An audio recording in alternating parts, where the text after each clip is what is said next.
Hello, this is Michael Moore, and this is my podcast.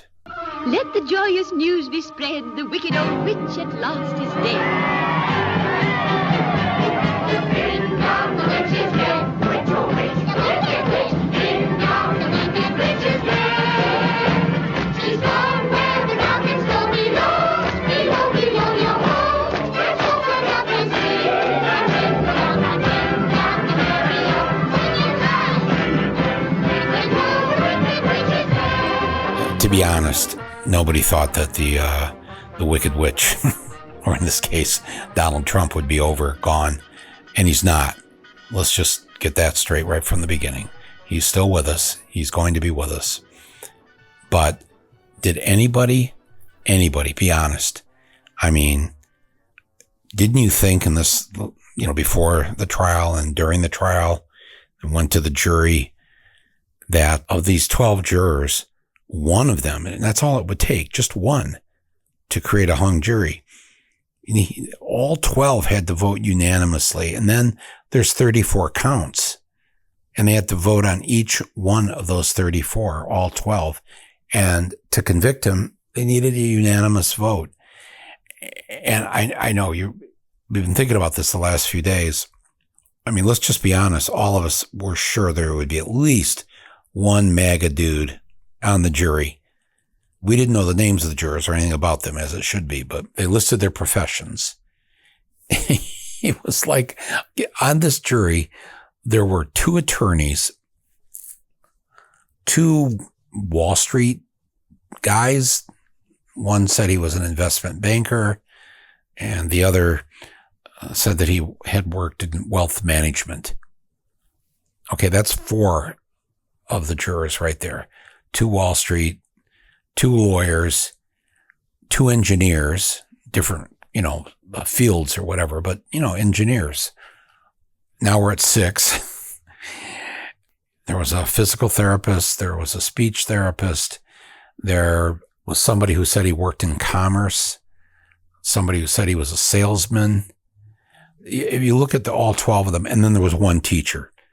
Okay, so my first thought was a few weeks ago, well, there's 1 person from the working class. He only needs 1 investment banker, 1 attorney, 1 engineer, 1 salesman, and he's not going to be convicted. But then other things started to come out, if you read a little closely into the questions that the jurors were asked. Like, for instance, of the 12, only 2 were from New York City. It's a wealthy city in the sense that there are a lot of millionaires who live here, but out of 8.5 million people, there's 1 million at least who live under the poverty line. There's 1 million who go to bed hungry every night. There's a few 100,000 who are homeless or near homeless. I mean, it's a diverse, economically diverse. It's a rough city. It's a lot of people who are new here. A lot of people that can't speak the language. And you're starting to think, well, is this good or bad for us? But I think the thing that got me was they asked each of the jurors when they were deciding who could sit and who couldn't on the jury. They asked them, where do you get your news every day? Okay, so right away, one guy goes, I don't get any news. I don't watch the news. I don't read the news. Nothing. Okay, well, he might be the most impartial juror. But then it was all over the map where they got their news. They're New Yorkers, so the daily paper here, that 5 of the 12 read the New York Times. Okay. But 1 read the New York Post. Only 1 said they got their news from MSNBC. That same person also said that they watch Fox. They watch both. Okay. And you're going, what does this mean? But then juror number 2, the guy who was the investment banker, he says he gets his news mostly from Truth Social, Donald Trump's social media business that he owns. Truth Social. And for somehow he was led on the jury, and it was like, well, that's the end of that, right? I mean, if you were following this a few weeks ago, Trump only needs one vote on the jury. He's got an investment banker who says he gets all his information from Donald Trump. I mean, we could have just stopped watching TV at that point. The last 2 months, we could have, just gone on some long hikes, catch up on some things we wanted to binge on for a while. We could have done any of a number of things. Just don't watch the stupid trial. Anyways, it finally goes to the jury. And the first day, they were just supposed to get the jury instructions from the judge. He got through that pretty quickly. And then he said, you guys want to start deliberating? Because they weren't going to start till Thursday. So this was Wednesday. And they said, yeah. And they go back in the room, and on Wednesday, late afternoon, they put in like 4 some hours into starting the deliberations. Okay, well, nothing happens. They're probably all just getting to know each other. And a lot of juries take a straw poll right away just to kind of see where the room is at. They come back in the next morning on Thursday morning. Within 4.5 hours, somewhere around 3:30, the judge is thinking, I'm going to just send them home for the day. Come around 4:00, he gets ready to bring them back in. One of the bailiffs tells him the jury has a note they want to give him, and they give him a note. And the note says, we've reached a verdict. What? So they've been out maybe for 9 hours or so between the 2 days. And they've come up with a verdict for all 34 charges. Well, there's a lot of paperwork to fill out. The judge goes, well, we have a verdict, tells the courtroom. It might take us 20 to 30 minutes to get it together, and they got to sign this and that, and we'll bring them back out. And then for the next 2 or 3 minutes, charge number 1, guilty. Charge number 2, guilty. Count number 3, guilty. Count number 4, guilty. It just kept going right around number 4, according to the people that were in the room. By the way, all trials should be televised, or at least the audio. This is not right that the public can't see this. We're way beyond that now. Everything they used to be worried about when I was growing up, you don't want cameras in the courtroom, it'll be chaos and disruptive. It's actually been educational and important for us to see how our justice system is working. So maybe someday, New York State, you can get it together and do this. But they go through all 34. It's not only unanimous where all 34 have the jury. It's a majority of the jury.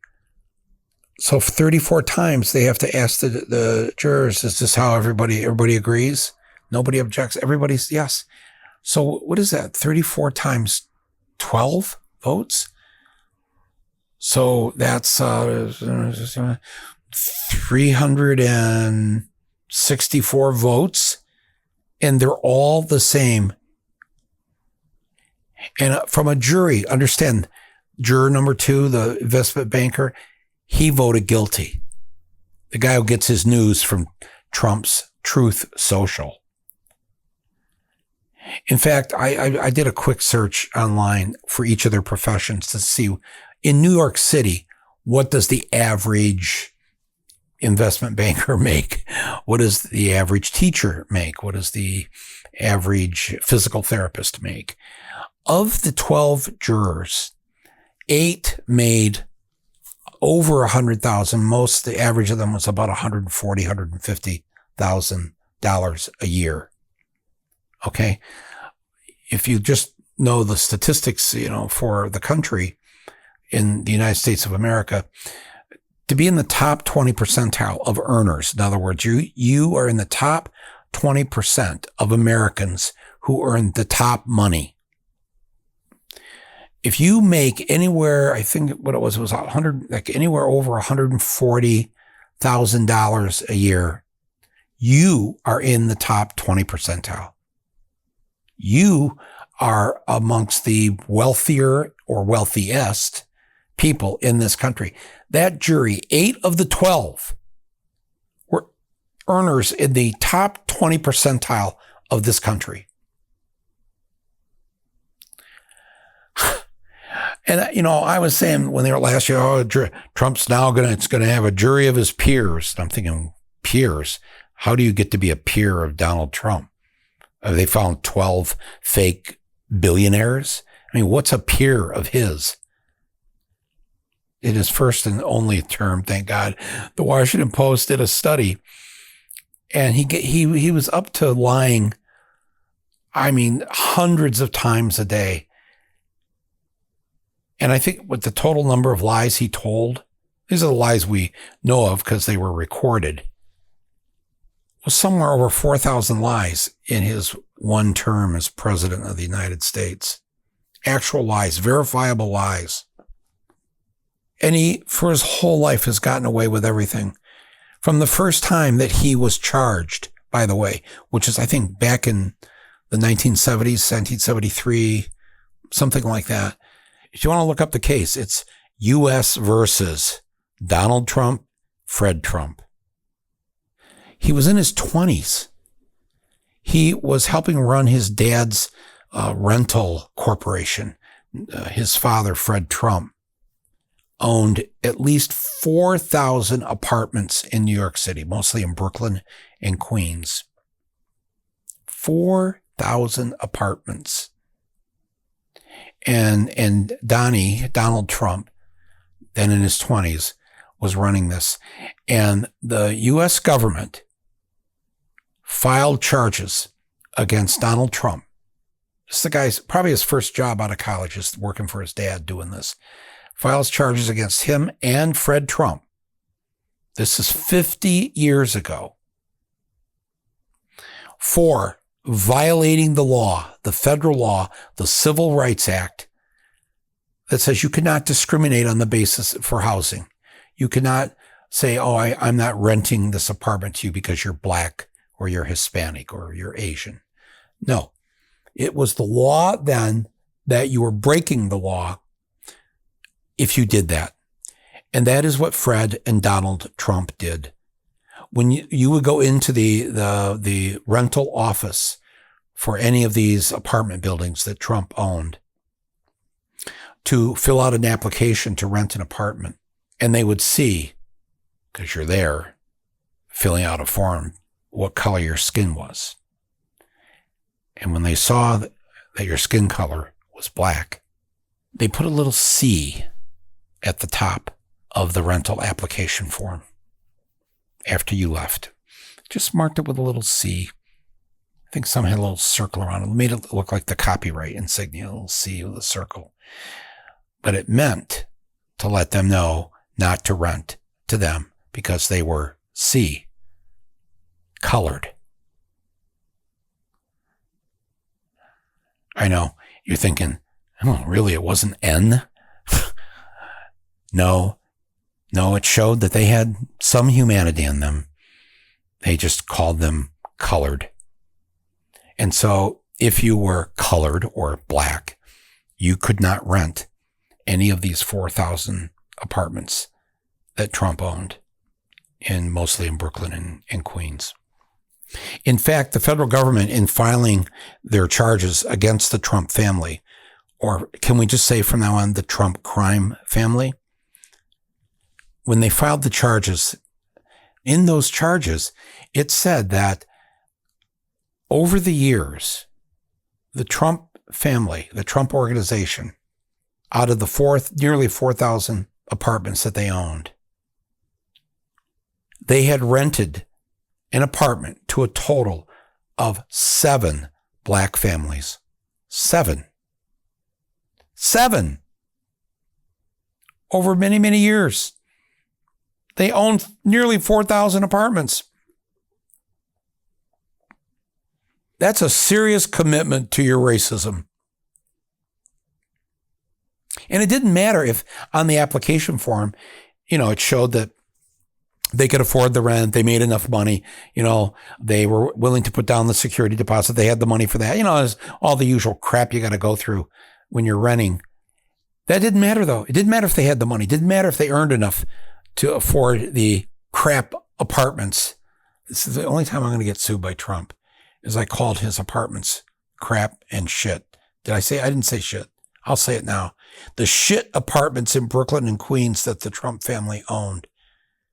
They even had their own buildings, their little set of buildings called Trump Village. That takes a lot of gall in a city that is roughly a third white, a third black, and a third, let's just say, Hispanic and Asian and, everything else. And it's kind of been that way. It's a little, probably, if you go back at the statistics, you go back 50 years, it's pretty much in the 8.5 million here now. It's still, pretty much the same racial, kind of close to a third, and a third, with some disparity depending on the year or the decade. But nonetheless, that to have that kind of a commitment to making sure that no black families, and I think I might have mentioned this before last year. I mean, the statistic has bugged me for a long time because, and I don't mean to offend any New Yorkers here, but I want to know why this city did not take care of him and his family before this week. Before May, the end of May of 2024. It took that long when they were committing these criminal acts, and not just all that. It's the whole list of things from Trump University to not paying contractors, not paying people, trying to hire people that were not legal immigrants so they could get away with not paying them the minimum wage, on and on and on. All this shit they've done over the years, all these criminal acts. And it took a push payment to a porn star to finally bring the Trump crime family to justice in a courtroom with a jury. With a jury where 2/3 of them made over $100,000 a year. His peers. It took this long for justice to be served. How many years or decades, when they had all those apartment buildings, did they purposely not rent to anybody because of their skin color, especially if it was black? 7 families in all those years, 7 black families. And I know you're thinking, how? How did those 7 get through? I don't know the answer to this, but boy, someday I hope some investigative reporter will I'm just curious, did they just put down an outrageous amount of money that said, this is what I earn every year? Or maybe they offered a triple security deposit or first, last, second to last month's rent, whatever. I don't know. Maybe it was left to somebody, or they had a temp working one of those days. The temp didn't quite know which letter of the alphabet to put down at the top of the form. Or maybe they just looked at the name and they looked at the purse and they said, yeah, they look black. But the last name is Van Dyke or Von Wagner.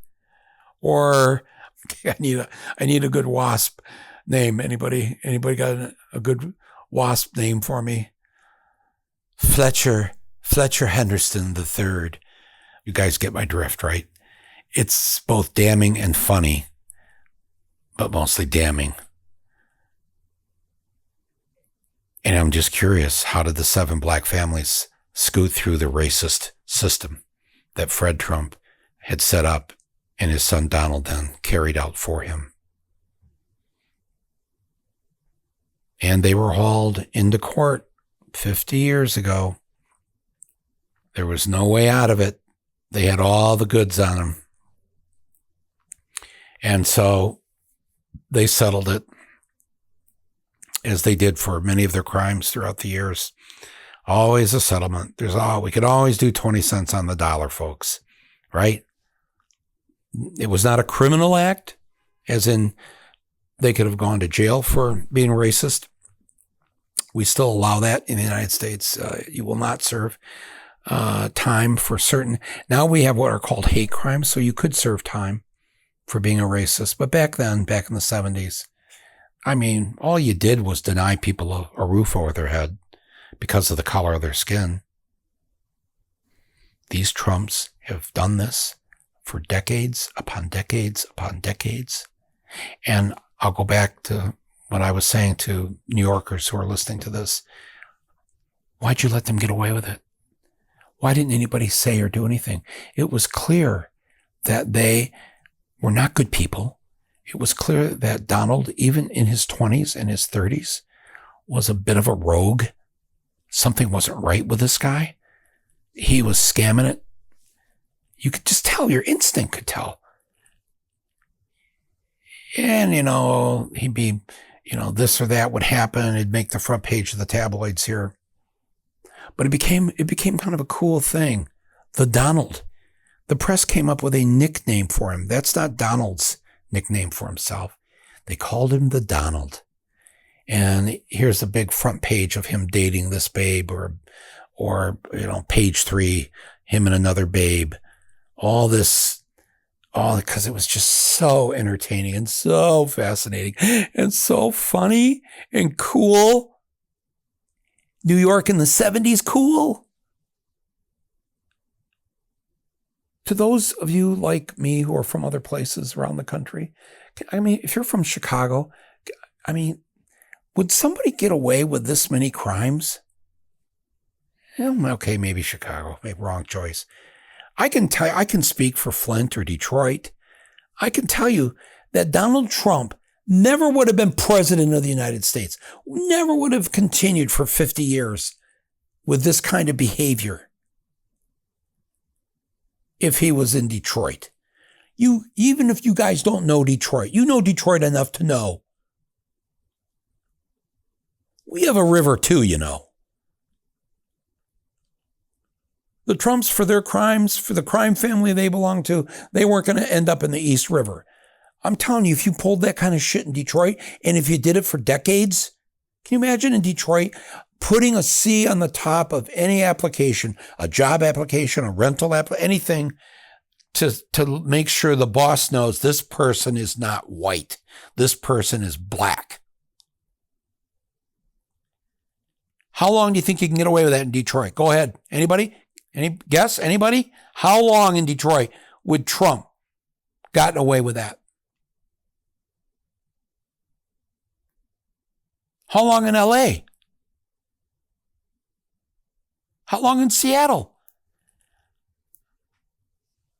Do I have to go around the whole country here?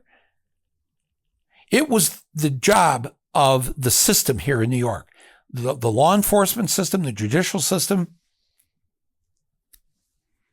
the media, the world headquarters of all this media right here in New York City. The headquarters of finance right here in New York City. I'm guessing more lawyers here than any other place in the country, maybe the world. And yet they got away with everything. That's your legacy, New York City. Had you taken care of him back when he should have been taken care of, there would have been no Trump campaign for the presidency. There would have been no Trump in the White House. Oh, but Mike, it was so much fun reading about the Donald in the Daily News, in the New York Post. Oh, he was a man about town. He was always on the talk shows. Yeah, he was a little flamboyant, but he was the Donald. See, I've stopped laughing about this. I do seem a little upset, don't I? Yeah, because we as Americans, and this is true whatever country you're listening to this in, we have a responsibility as citizens to make sure that the bad people don't get away with doing their bad things, especially when it comes to hurting other human beings simply because of the color of their skin. This fucker, Trump, took out a full-page ad in the daily paper here back when they arrested those kids for raping the female jogger in Central Park back in I believe the early 90s, was it? Yeah. They didn't do anything to that woman. They were all innocent. And yet they had to find somebody to be responsible. So they grabbed these 5 black kids, black and Hispanic.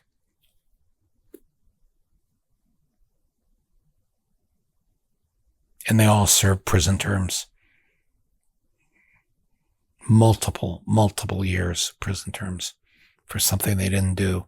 And Trump took out a full-page ad in the paper here demanding the death penalty for them.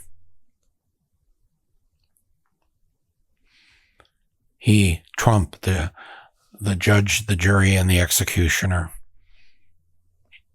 You can look up the ad. Just type in Trump full-page ad, Central Park 5. Look it up. And how many people in this town were absolutely convinced that these 5 black young people went on a rampage and then committed this horrific crime against this woman. You know, I mean, this is supposed to be the United States. This is supposed to be a democracy with certain protections and freedoms. This isn't like a country where, because, you know, a group goes in and commits a horrific crime, rape, murder, you know, whatever, and then you don't go catch those people who committed the crime, the actual criminals. You then decide to go after and destroy the lives of innocent people who looked like, who had the same skin color of those who actually committed the crime, right? We don't live in that kind of country, right? You know, the kind where you then go and kill a whole bunch of people who look like the people that maybe committed this crime. We don't do that. No.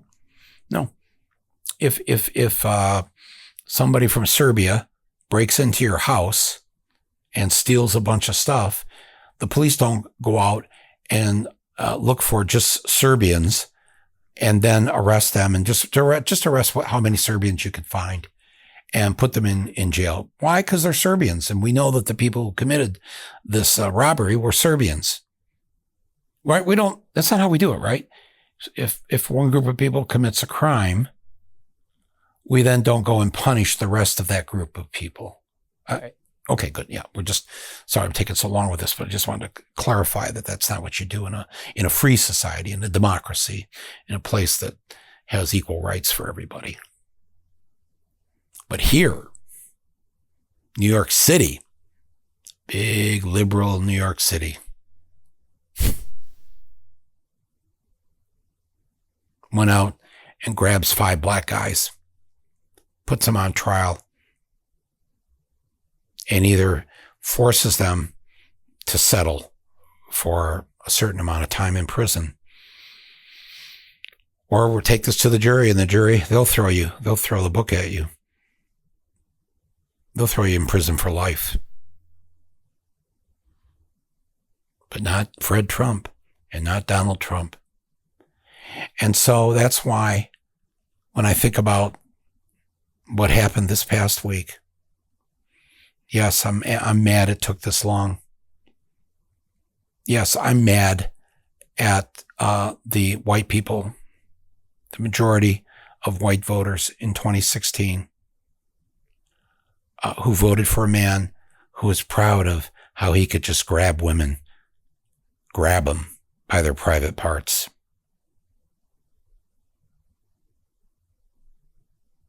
And white America said, yeah, I don't have a problem with that. And the majority of white voters voted for him. Now, the good news here is I've been pointing out for a few years now, we're probably 15 years away from this being a white minority country. In other words, the white people will not have the majority of this country. It'll be people of color. So that's a long time to wait for justice there. But we're already at the point now where 70% of eligible voters this November are either not white and or female and or young, between the ages of 18 and 35. That's 70% of our voting base in this country. And yet we have to actually listen to people. We have to actually listen to our own heart and our fears that he could be back in the White House, Trump. And then we have to deal with this whole other thing on how the current president that I and 7 million more people than voted for Trump voted to have in the White House, only to have him doing what he's doing now. You know, like where you go into the park and round up anybody that looks like the people we say did this crime. Just round them up. Or in this case, let's fund the killing of them and let's send armaments to a certain country and they'll do the dirty work for us and start the genocide. Yeah. No. So yeah, we have a dilemma when it comes to November. Trump must not be allowed back in the White House. You know, I think just a quick side thought here before I wrap up. I think that one of the things that helped certain jurors who probably were inclined, toward Trump, probably voted for Trump, and certainly did not want to be the one juror who was going to, because they got pressured into voting with the majority in the jury room. And then that guy has to feel responsible for preventing Trump from returning to the White House. Couldn't live with that for the rest of his life. The law says that Trump can still run for the presidency this year if you convict him. If you go in that room and convict him, he's still eligible to run for president. And he can take his seat in the Oval Office, even if you convict him. In fact, he actually can be certified on whatever the January 6th is of this coming January. He can be certified while he's behind bars as the president of the United States. So don't be basing your vote on, I can't be the one that's going to, prevent all the millions of people that want to vote for him from having their vote heard. No. I think that if there were whatever MAGA Republican former Trump voters, current Trump voters there are were in that jury pool, I think that put them somewhat at ease that, so I do believe he's guilty of these crimes. They've shown us the evidence. So, but that won't prevent him from running and let Americans decide if they still want him. Yeah, basically that's the law. He can still run for president and be president. And I think if there were one or two potential holdouts, possibly, I don't know. I'm just thinking that might have done the trick. This seemed like a really smart judge and a good judge. Pretty even-tempered. And knew that he would be judged himself if he, every defendant in our society, we believe, right, deserves a fair trial, deserves a fair shot. In fact, our rules say that you cannot convict him unless you are absolutely certain, beyond a reasonable doubt, that the state, the government has proven that he's committed this crime. Now, we don't have those same rules if you're a bunch of black kids in Central Park. You're black, get out the handcuffs. You're Fred Trump, you're Donald Trump. Right this way, sir. We've been holding our table for you. In some weird and crazy way, thank you, Stormy Daniels. Thank you, Michael Cohen. And thank you, jury, for so rightly believing that, yes, even though somebody might have been a porn star, or even a worse thing, somebody that decided to have sex with Donald Trump. No judgment. It's a free country. You're a consenting adult. Michael Cohen, you once said you'd take a bullet for Trump. But this jury believed you. And you sat there in the stand and you said, yes, I am a liar. I'm a convicted liar. And I'm a thief. I stole from Trump, the bastard. But the jury was told you're only to pay attention to the evidence. Was he telling the truth about this? That's what matters. And that jury, man, oh man. And the ones who had leanings toward Trump, that they all did the right thing.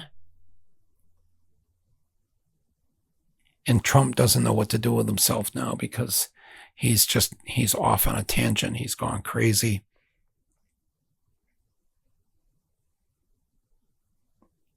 But every once in a while, the system works. The wheels turn in the right direction. And something I never thought I'd see happen in my lifetime. That a member of the Trump crime family, would be brought to justice. And something nobody ever wanted to see, that a president of the United States would become a convicted felon. Quit calling him the former president of the United States. Describe him the way you would describe any other normal civilian type person who was a convicted felon. Call him that. He's the convicted felon who right now will be the Republican candidate for president of the United States.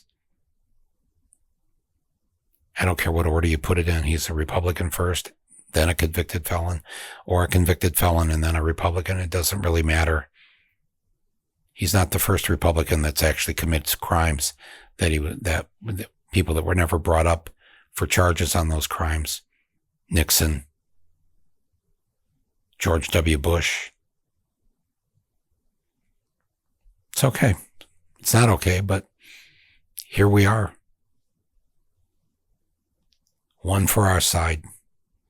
And of course, our side is we're not talking about the Democrats here. We've got some splaining to do. We're just talking about our side being, as human beings on this earth who believe in right and wrong, who believe in justice, and who believe that even a fake rich person can't just get away with anything.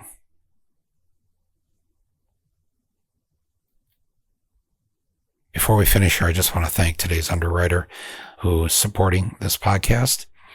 And that underwriter is Shopify. Listeners of my podcast here have known all about Shopify now for some time.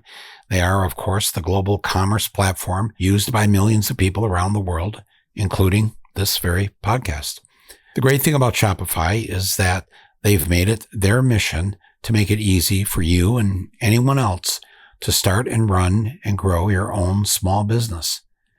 You don't need to know how to do code or design or none of it. Basically, all you need is your idea. And Shopify's got the tools to help you open up shop. But it doesn't end there. They've also got extensive help resources to help you grow and support you along the way. There's a reason that 10% of all online shops in the U.S. use Shopify. So if you have an idea for your own online shop, maybe even to support your nonprofit or your school or whatever, maybe you're looking to upgrade your brick and mortar store, check out Shopify. Sign up for a $1 per month trial period at shopify.com/rumble. And remember, Rumble is always in lowercase. Go to shopify.com/rumble now to grow your business no matter what stage you're in. Shopify.com/rumble. And thank you, Shopify, for supporting this podcast and for supporting my voice. Well, that's it for my podcast today. Unbelievable. We've got Netanyahu coming here to address a joint session of Congress. Talk about bringing in somebody from another criminal. He's got his own felony indictments that he's facing in Israel and was supposed to have been on trial this past fall. But because of the massacre on October 7th, they had to postpone everything because obviously your first job is to protect your people, protect the country. Right, BB? Isn't that what you did? Protected your people and protected the country?